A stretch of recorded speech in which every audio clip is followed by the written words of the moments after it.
OMG, it's me, DJ Medrano. We're here. I'm gonna make another video and I'll do it again. So, if you were like, yo, how do I rename a screen? Great question. So you just go to the whatever screen it is you're trying to rename. You can go to the design section, and then you can, in the event section, right, or in the property section, either one, you can rename what your screen is called. So I can call this, child,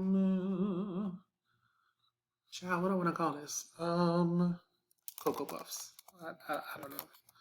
Calling this Cocoa Puffs. Okay, cool, done.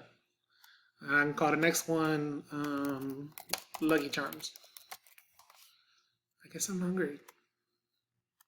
I know what you're thinking. Mister, when are you not hungry? But I swear, it's not like that. Cheerios. And then I'm trying to remember cereals. Cereals that I like. Tricks. I actually don't like Lucky Charms, but whatever. Okay, cool. So there, I renamed all of my screens. Done.